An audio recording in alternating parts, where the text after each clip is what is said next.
दोस्तों नमस्कार। दोस्तों मेरे कई दर्शक ये क्वेश्चन मेरे से बार बार पूछते रहते हैं कि एक नया ऑपरेटर क्यों नहीं आ रहा है।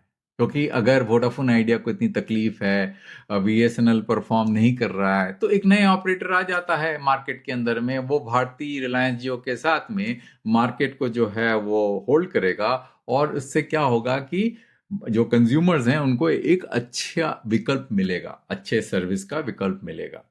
अब दोस्तों ये क्वेश्चन जो है को आंसर करने के लिए आपको डेटा की तरफ ध्यान केंद्रित करना पड़ेगा। बिना डेटा को ध्यान दिए हुए आप इस क्वेश्चन का जवाब नहीं दे सकते। इसलिए दोस्तों मैंने इस प्रेजेंटेशन में डेटा को क्रंच किया है और आपको मैं उस डेटा के द्वारा ये बताऊंगा कि भारत के अंदर में एक नया प्राइवेट ऑपरेटर क्यों नहीं आ सकता, क्यों नहीं आएगा।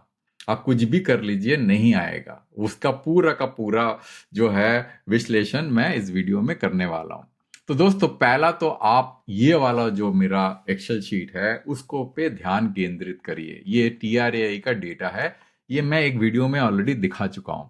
ये क्या बता रहा है कि gross revenue of the total mobile industry including fix line and ISP सब कुछ मिला मिलो के FY10 से लेकर FY24 में बिलियंस ऑफ डॉलर्स में, बिकॉज बिलियंस ऑफ डॉलर्स इसलिए कर रहा हूं दोस्तों क्योंकि डॉलर में इन्फ्लेशन कम होता है, रुपये में ज्यादा इन्फ्लेशन होता है, तो नॉमिनल टर्म्स में बहुत ज्यादा लगता है, आप कंपेयर नहीं कर सकते।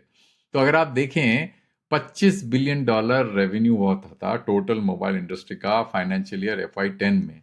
और ये जो है बढ़ के 31.5 बिलियन हो गया था before the entry of Reliance Jio. उसके बाद रेवेन्यू श्रिंक होके गिरता चला गया, उसके बाद धीरे धीरे बढ़ा और अब जो है वो लगभग $30 बिलियन के आसपास पहुंचा है। फिर भी वो 2017 के 31.5 बिलियन को क्रॉस नहीं कर पाया है। अब सब देख रहे हैं ना आप दोस्तों। तो ये पूरी कहानी जो ये पूरा जो नंबर है फ्रॉम FY10 से लेकर FY24, जो ग्रॉस रेवेन्यू इंडस्ट्री का जो TRAI के डेटा आता है, फाइनेंशियल डेटा, उससे मैंने गैदर किया है, ये पूरी कहानी बताता है। तो इसमें एक चीज और आपको देख के बड़ा आश्चर्य होगा, ये चार्ट देखिए आप।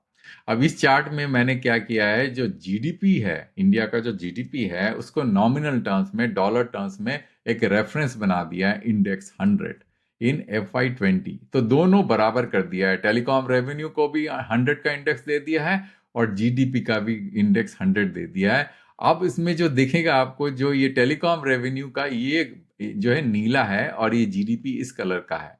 अब इसमें आपको देख के बड़ा आश्चर्य होगा कि इंडिया का GDP तो धीरे धीरे करके ग्रो हो रहा है, थोड़ा गिरा था कोविड टाइम में फिर बढ़ गया।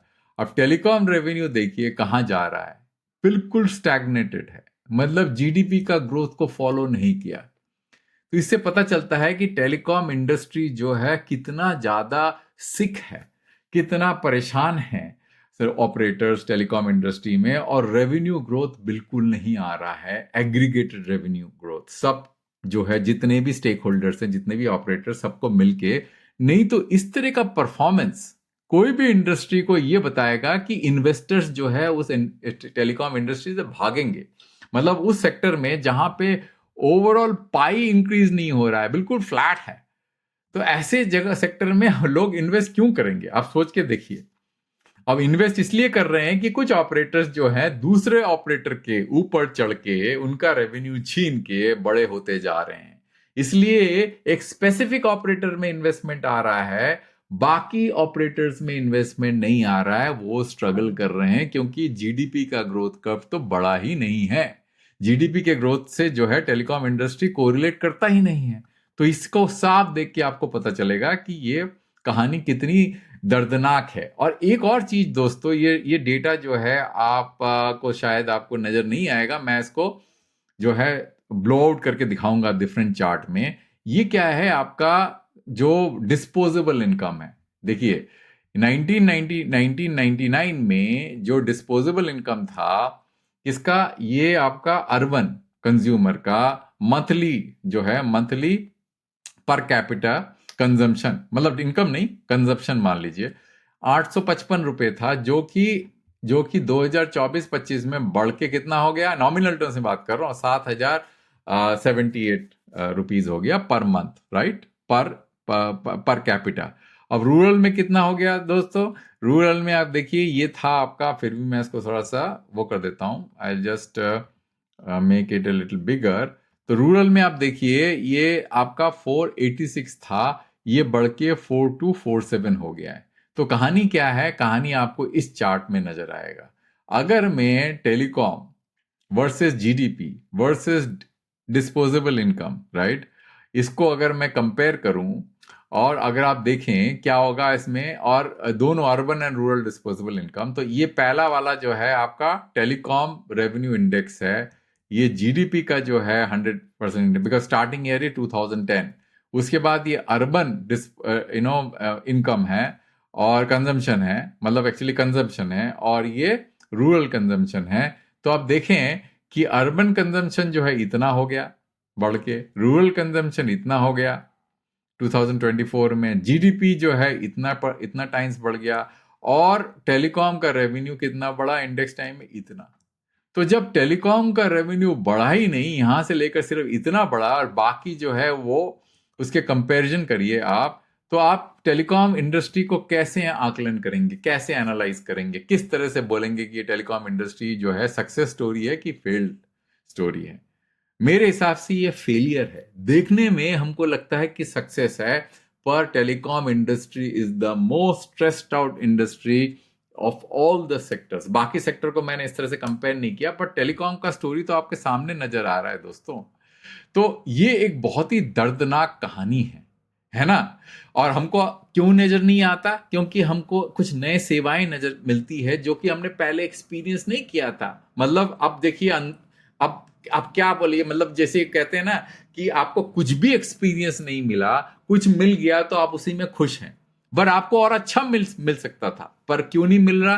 क्योंकि हमारा टेलीकॉम ओवरऑल ग्रोथ जो है बहुत ही दर्दनाक सिचुएशन में, कुछ ग्रो नहीं किया। अब देखिए इंडियन टेलीकॉम मार्केट का कोर प्रॉब्लम क्या है, क्या परेशानी है?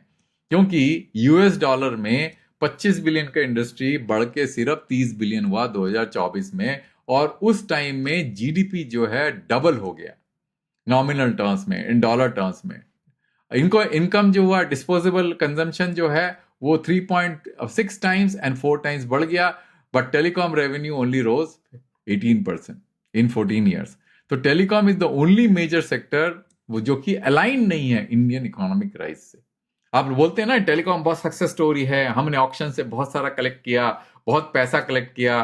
कुछ ऑपरेटर्स बोलते हैं कि ऑक्शन के जो है प्राइसेस कम नहीं होने चाहिए, वो जितने थे उतने ही होने चाहिए, बढ़ने चाहिए। यही तो आपने देखा था ना, कुछ एक दो ऑपरेटर्स, एक ऑपरेटर बोल रहा है कि नहीं नहीं वो ठीक है, ऑक्शन के प्राइस ठीक है। तो आपको अब समझ में आ गया होगा कि क्यों बोला जा रहा है कि you lose I win. It is not win win situation, you lose I win, है ना? तो ये सिचुएशन है। अच्छा, द स्टैग्नेटेड रेवेन्यू पाई, कहानी ये है, telecom behaves like utility, spending is cap regardless of income growth. तो आपका स्पेंडिंग जो है वो कैप करना पड़ता है इनकम ग्रोथ के वाजिब, और नो न्यू रेवेन्यू पूल्स, कोई नया रेवेन्यू पूल नहीं है। 5G का मोनेटाइजेशन तो हुआ ही नहीं है, बेकार में पैसा खर्च कर दिया। मतलब 5G is like you have just painted your face and put some cosmetic, but real जो है बॉडी के अंदर में का पूरा जो ढांचा है वो कोई इंप्रूव नहीं किया, बाहर से सिर्फ पेंट कर दिया जिसमें थोड़ा देखने में अच्छा लगे। बस यही 5G का पूरा जो है मतलब स्टोरी है नटशेल में इंडिया का। एक्चुअली देखा जाए तो पूरा फेलियर है। स्लाइसिंग नॉट कमर्शियल, जो 5G के मेन फीचर्स हैं वो कमर्शियल नहीं हुआ। हाई सब्सक्राइबर रेवेन्यू हुआ है, पर it has not translated into higher revenue. ARPU remains among the lowest globally, वो तो है ही ग्लोबली लोएस्ट है। और जो है आरपू बढ़ाने का कोई स्कोप है नहीं, क्योंकि पेइंग कैपेसिटी जो है रूरल एरिया में ज्यादा नहीं है। देखने में लगता है कि हमारे कंजम्पशन बढ़ गया है, पर उस लेवल पे नहीं बढ़ा है जिसमें चाइना में बढ़ा है या बाकी जो है डेवलप्ड इकोनॉमी बढ़ा है। Stagnated pie means operator grow only by eating other share, मतलब you lose I win. This is the story of telecom. The government extraction, अब गवर्नमेंट ने बिल्कुल बिना किसी मतलब कहने का मतलब सेंसिटिविटी के कि हाँ भाई कुछ तो करना चाहिए, बिना किसी सोचे समझे टैक्स कलेक्शन में जुटी जुटी हुई है। क्या क्या टैक्स कलेक्ट कर रही है? डीओटी फीस कलेक्ट कर रही है, licence fee and SUC spectrum usage charge, और ऑक्शन में बुरी तरह से जो है निचोड़ रही है। यहां तक कि डीओटी सेक्रेटरी का भी कहना है कि भाई ऑपरेटर तो डिमांड ही नहीं कर रहे हैं कि स्पेक्ट्रम का जो है प्राइस कम होना चाहिए, तो मैं क्यों कम करूं स्पेक्ट्रम का प्राइस। और ऑपरेटर डिमांड क्यों करेंगे स्पेक्ट्रम का प्राइस कम होने में, खासकर एक ऑपरेटर तो डिमांड ही नहीं कर रहा, कुछ ऑपरेटर बोल रहे हैं। क्यों करेंगे? क्योंकि उनके लिए तो अच्छा है ना कि जितना ज्यादा आई विन यू लूज हो, वो जितना विन होता जाएंगे उतना ज्यादा मार्केट मोनोपोली में कन्वर्ट होता जाएगा और कंज्यूमर के पास में कोई विकल्प बचेगा नहीं। Upfront. For 30 to 40% of the industry revenue is absorbed in telecom specific levy, heavy auction installment, drain operator cash flow.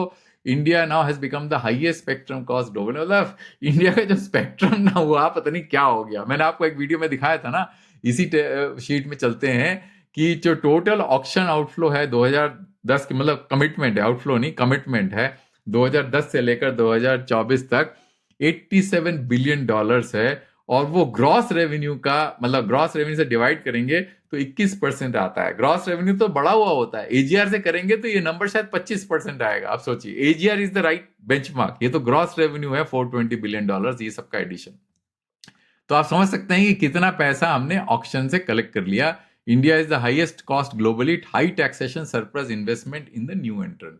Policy and litigation, हमने हमेशा पॉलिसी को ऐसा रखा है कि रोलर कोस्टर, कभी कुछ कभी कुछ, कभी एजीआर कभी कुछ, कोई इंटरप्रिटेशन है, मतलब लेवल प्लेइंग फील्ड के नाम पे आप कुछ ही बोलते रहिए।